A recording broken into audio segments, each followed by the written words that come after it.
From WABE in Atlanta, this is Savory Stories, a show where we take a look at Atlanta's people through its cuisine and food history.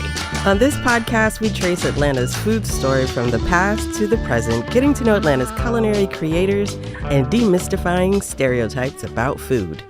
I'm Akilah McConnell, culinary historian and owner of Unexpected Atlanta Tours, the #1 rated Atlanta tour and activity on TripAdvisor. And I'm Chef Asata Reed, owner of Life Chef, where we help you live a life you love, and the author of How to Feed a Kid a Parent's Guide. Today, we are talking about the essential Atlanta food, the chicken wing. Wings are an art form here in Atlanta, and like pizza is to New York, wings are to Atlanta. But there's a whole story to be told about wings culture and history in our city. You know that old saying, the chicken is kicking, but the wing is a thing? I'm here for it. Let's get into it. Okay, so the first thing to think about, Asata, is that Atlantans eat a whole lot of chicken. In fact, Georgia is the #1 producer of poultry in the nation, and poultry processing accounts for $25.5 billion of Georgia's economy. In 2022, the state of Georgia produced 1.3 billion, with a B, chickens for slaughter. That's a lot of chickens. Maybe we should be calling ourselves the Georgia Chickens instead of Georgia Peaches. I could see that happening. It could be instead of the Hawks, we could be the chickens. I get that. But, chickens have always been a big part of the Atlanta diet. Since the city's founding in 1847, Atlanta citizens have raised chickens. Because they don't take up much space, urban dwellers raise chickens in their backyards. And by 1911, there were so many people raising chickens in the city that the Atlanta Georgian magazine hired a poultry doctor to provide a column on how to properly raise them. Even today, as you might know in your own neighborhood, backyard chickens are allowed in Cobb, DeKalb, Fulton, and Gwinnett counties, even though these are some of the most highly concentrated populations in Georgia. You can live in Midtown Atlanta and have up to 25 chickens if your backyard is large enough. The backyard chicken explosion that happened during the pandemic has definitely upped the number of yard birds in the ATL. I know so many people with backyard flocks now, and I'm low-key jealous, to be honest. I would love to have fresh eggs daily, but Akilah, I struggle with keeping houseplants alive, so I just don't see chickens in my near future. Decatur, where I live, man, we've got a lot of chickens. I really hate them, though, because they bring rats, too. So anyway, that's a whole other story. But given how large chicken production is, it is not surprising that we eat a lot of chicken. In the 1800s, fried chicken was a feast food, a food that was served on special days, like Sundays or holidays. And that's because back in those days, frying chickens took a long time.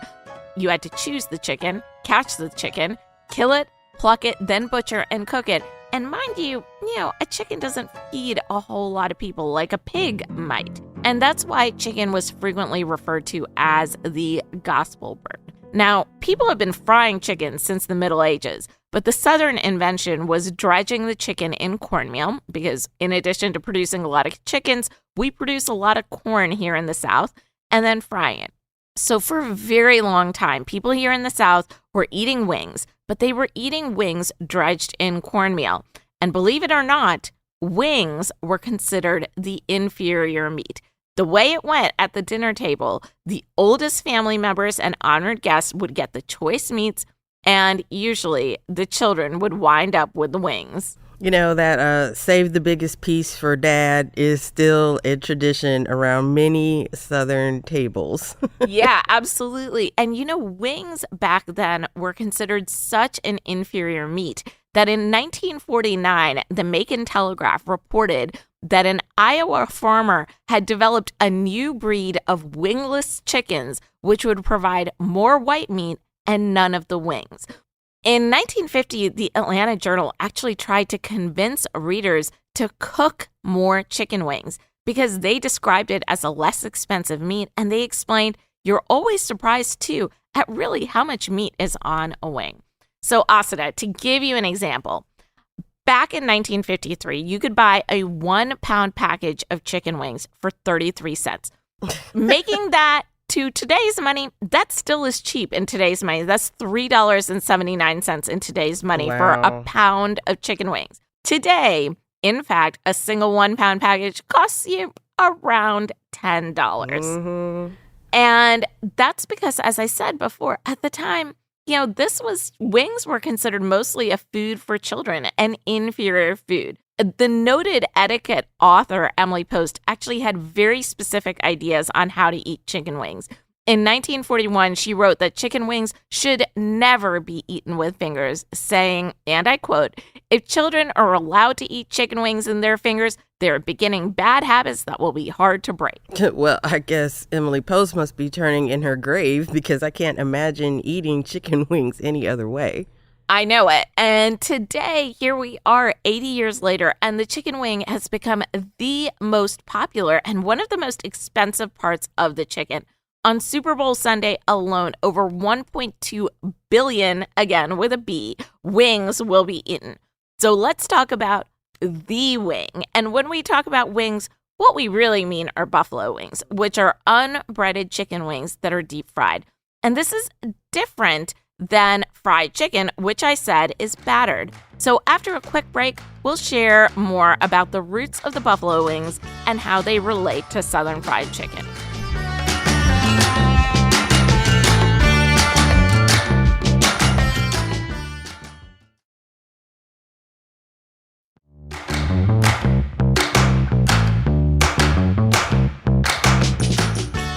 Akila, I lived in Buffalo, New York for a year, and those folks are mighty proud of their wing heritage. So how did battered and fried Southern chicken evolve into what we know now as a buffalo wing?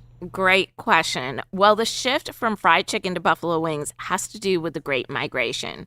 The Great Migration is one of the largest movements of people in world history. So prior to the year 1910, nearly 90% of African Americans who lived in the Americas resided in the southeastern states. But between 1910 to 1970, approximately 6 million Black people moved from the southeast to the northeast, midwest, and west coast to escape racial violence and obtain freedom from Jim Crow laws. So there was a man named John Young. He left Alabama in 1948 to head north, and he landed in Buffalo, New York. Buffalo had steel mills, but it was heavily segregated in the 1940s. And on the Black side of the city, he opened up a restaurant called Wings and Things. He used to bread and deep fry whole wings and serve them with his own tomato-based mumbo sauce beginning in 1961. His restaurant was wildly popular, and he used to sell 10 wings for $1. 10 wings for $1? I wish. Well, I told you, wings were cheap back then. Right. Meanwhile, there was another restaurant in Buffalo known as the Anchor Bar. The Anchor Bar straddled the Black and white neighborhoods in the city, and one evening in 1964, Italian-American owner Teresa Bellissimo mistakenly got an order of chicken wings instead of the chicken necks she normally used for her spaghetti sauce. Her son and his friends wanted a late-night snack, so she split the wings into flats and drumettes and dropped the chicken wings into the fryer, unbattered, and tossed them in Frank's Red Hot sauce and served them with a few things she had on hand, celery for antipasto and a blue cheese dressing that they used for salads. The wings were a hit with her son, and today you can still go and get those wings at the Anchor Bar in Buffalo, New York. You sure can. I have been there. It was definitely a beeline destination once I got to Buffalo. And you've answered something I've always wondered about, and that's the roots of why we get celery or sometimes carrot sticks with the ranch and the blue cheese with the wings. That just brings it all together for me. So thank you again, Akila, for bringing history to life. Well, of course. And I gotta say, my guess is that Teresa must have been inspired by John Young's wing recipe with mamba sauce and then invented her own version. Maybe she had gone to his restaurant. We don't know, but it seems unlikely that she would have used this spicy sauce unless she'd heard about something similar or tried it. Meanwhile, John Young continued to be very successful with his wings business, and he opened up a larger spot in Buffalo. But in 1967, a race massacre broke out in Buffalo with 400 police officers injuring 40 Black people, virtually shutting down the city. John Young closed his restaurant and fled the city to Peoria, Illinois, and for a very long time, his name was struck from the story of buffalo wings. We're lucky today that local historians have really tried to bring back the story of John Young, and you can now even order his mumbo sauce online. I think it's really interesting and worth noting the intersections where social justice and food history and race and class and gender, all these things combine and collide as we navigate the history of food. Absolutely. And, I think it plays a big part in how buffalo wings came back here to Atlanta and became Atlanta's ultimate food. So, up until the 1970s, buffalo wings, that was largely a local delicacy of upstate New York. You weren't going to really find buffalo wings down here. The very first newspaper account of buffalo wings in an Atlanta newspaper was in 1981. And what happened was the New York Times had a reporter who went up to Buffalo and raved about the original Anchor Bar recipe, and they published a takeoff on it. Meanwhile, Anchor Bar's wings had reached such notoriety that Dominique Bellissimo, the son of Teresa Bellissimo, used to make the sauce himself away from the restaurant, refusing to let anyone know exactly what was in their sauce. I can get that. I mean, most wing aficionados are protective of their secret sauce, so I respect that. But the question is, how do we get the wing down here? Well, if there's one person who could be considered the king of the chicken wing in Atlanta, I would say that it's Lou Chambers. Chambers was actually raised in Buffalo, probably ate at the Anchor Bar many times, and he moved to Atlanta in 1979. He saw an opportunity to open up a business model after the Anchor Bar in Buffalo, so he launched 2 different restaurant franchises. One was Taco Mac, and the other was Dugan's. Iconic, right? And then in 1982, one of Chambers' employees, a young Buffalo native named Paul Giuliano, decided to branch off and start a restaurant that he named the original J.R. Crickets. In fact, by 1985, Taco Mac, Dugan's, and J.R. Crickets were all owned by the same corporation, and all 3 chains served very similar chicken wings and even used the same chicken wing sauce recipe. Now, the interesting part about these restaurants is that they were intentionally meant to serve different clientele with different decor and styles, but the actual food you were eating was very, very similar based on similar recipes and techniques. J.R. Crickets opened up in predominantly Black neighborhoods, such as in the Cascade Heights neighborhood and in the original Midtown location, while Dugan's and Taco Mac opened in the predominantly white Virginia Highlands and other locations. Later on, the original J.R. Crickets was repurchased by Paul Giuliano, so the companies did split off. That's so interesting because people will rage, like in social media comments, about who has the better wings among these Atlanta institutions, but they're all the same wings in the same sauce. Yeah, you're right. The funny thing is, in the 1980s, they even made all the hot sauce in the same location and then just slapped different labels on the sauce bottles, as far as I can tell. I'm not even going to lie. I love that sauce. When I was super broke in my early 20s, I would order crispy fries from J.R. Crickets, the one across from the Varsity, slather them in that buffalo sauce, and just dip them in the blue cheese. That was like a whole meal for me. And to this day, guilty pleasure, I still love buffalo sauce on my fries. Well, that was the moment. As soon as Taco Mac, Dugan's, and J.R. Crickets introduced wings to Atlanta, they were everywhere. By 1987, chicken wings were the Atlanta Journal-Constitution's #1 most requested recipe. And a few years later, in 1989, American Deli opened up in the food court of South DeKalb Mall. So you got to think to yourself, 1989, this is like peak mall food court time period, right? So American Deli grew rapidly, largely on the success of its wings. I got to tell you, there was a Macon food writer who criticized everything about American Deli at the time, calling its entire food a letdown. But the only thing that she recommended were their lemon pepper wings. And here's an interesting note. In 1989, when American Deli opened up, lemon pepper seasoning was relatively new. Lawry's, the seasoning company or the spices company, they only started making lemon pepper seasoning in the early 1980s. And the first recipes I saw using it were from 1985, not long before American Deli opened up. So it makes sense that lemon pepper would be something that American Deli might consider using to season its wings, because this was a whole new, super exciting flavor profile hitting the Americas.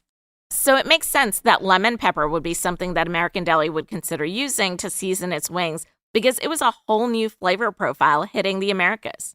And here we have come to the quintessential ATL wing order. It's so Atlanta that hometown rapper Gucci Mane has a hit called Lemonade, where he gives lemon pepper wings a spotlight in the song's hook. American Deli is credited for the standing order of the city, and I quote, "Lemon pepper wet, all flats, crispy fries with extra seasoned salt and mixed drink." Now, some people will go all drums instead of flats, but either way, from Bankhead to Buckhead, that is the order, thanks to American Deli, and I had to pause and give American Deli its proper credit for contributing an iconic food to the Atlanta culture. And not just Atlanta, because American Deli has spread all over the country, and it's spread Atlanta's flavor all over the country. Now, meanwhile, here in Atlanta, wing culture continued to grow. And that actually has to do with both hip-hop and strip clubs. Yes, I said strip clubs. In the early 1990s, just as the popularity of wings was booming across the country, Atlanta was becoming a hip-hop destination. And at the same time, the city's strip clubs had taken a life of their own. In 1985, Michael Magic Barney opened up Magic City at the southern edge of downtown, and it grew popular for, yes, its women, but also its food, and in particular, its lemon pepper wings. In an article for Eater, Magic City's former brand manager, Nick Love, once said that he believed lemon pepper got a huge boost during Atlanta hip-hop's white tea era. So in that time frame, popular rappers, they used to wear white t-shirts, so they didn't want to get their clothes dirty, right? So they used to order their wings dry rubbed in lemon pepper seasoning because it was less messy than normal wet wings. Killer Mike actually once said that his favorite place to hang out for a drink was the Blue Flame Lounge, which is a strip club, where he orders lemon pepper wings with whiskey and Sprite on ice. Akila, I think you meant these are actually shoe modeling establishments, right? Absolutely. Yes. Both Magic City and the Blue Flame are also Atlanta icons with their lemon pepper wings. And I was so fascinated to learn that when people come to visit our city, they're looking for two things. They're looking for wings and these shoe modeling establishments. These things are high on their list of destinations. The blending of rap music, specifically trap music, and wing cultures has produced wing shops like the Bando. And the Bando is famous for their sweet and savory crack wings. As well as Trap Wings ATL, which pushes beyond all of the expected spicy buffalo wings and offers up sauces like Cajun, mango habanero, and their own trap sauce. Another Atlanta-based rapper, Rick Ross, has become Atlanta's wing mogul and owns around 25 Wingstop restaurants, some of which he's gifted to family members to begin building generational wealth. You know, just like the buffalo wings started off as a regional food in Buffalo, New York, lemon pepper wings started off as an Atlanta regional cuisine. It continued to grow in the 2000s. And I do wonder, Asata, whether it continued to grow because we wanted an alternative to spicy food down here, or maybe it was just the flavor profile.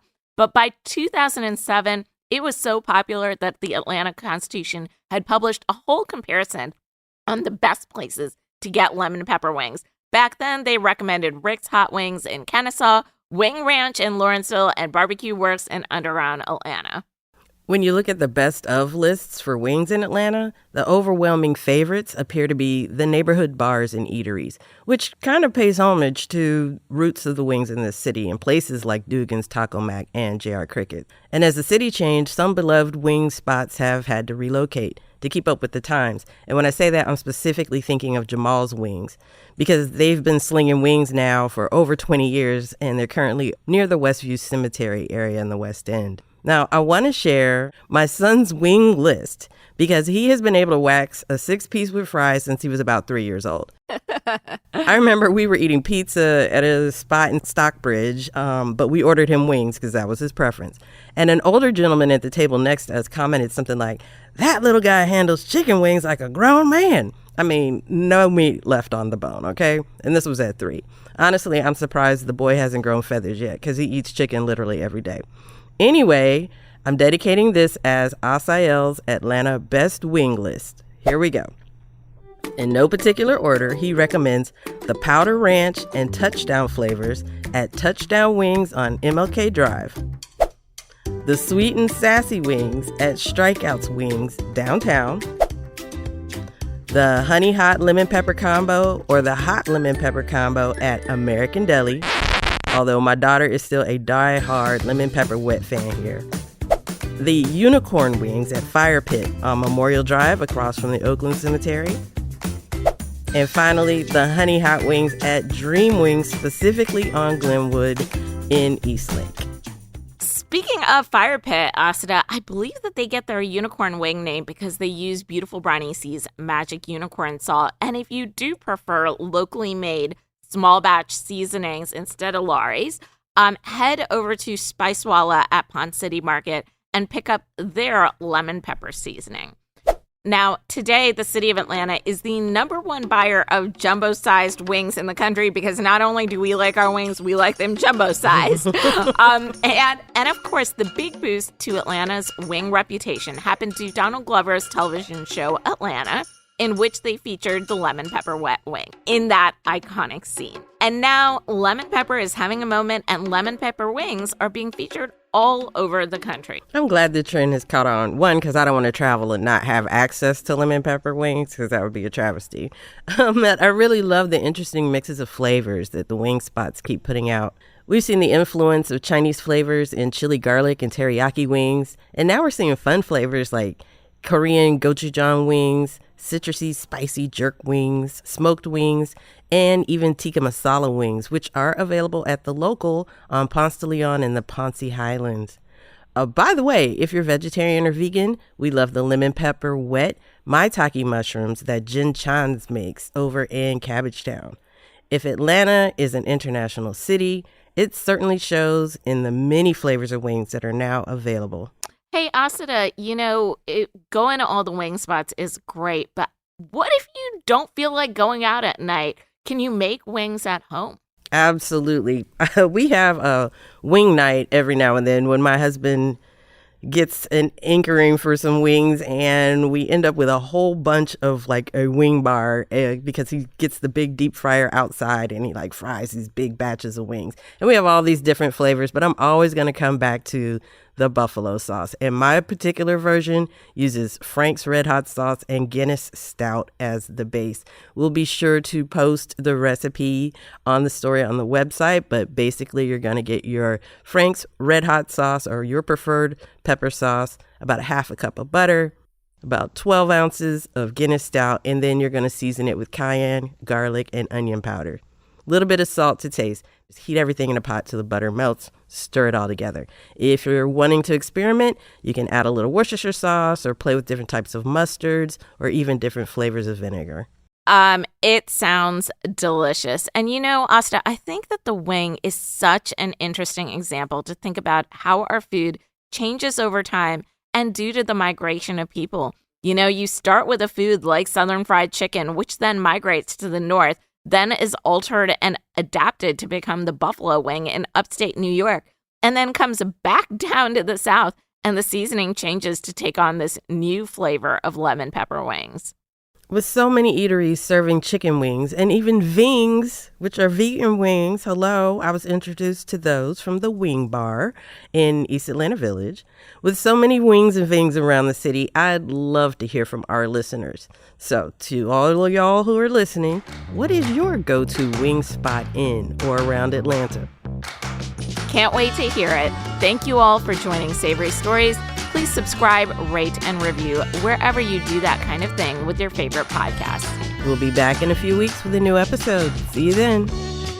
Savory Stories is produced by Crystal Devone and Kevin Rinker with additional production and editing from Scotty Crow. The series was created by Summer Evans and premiered on City Lights with Lois Reitzes. For more information, visit wabe.org/Savory Stories.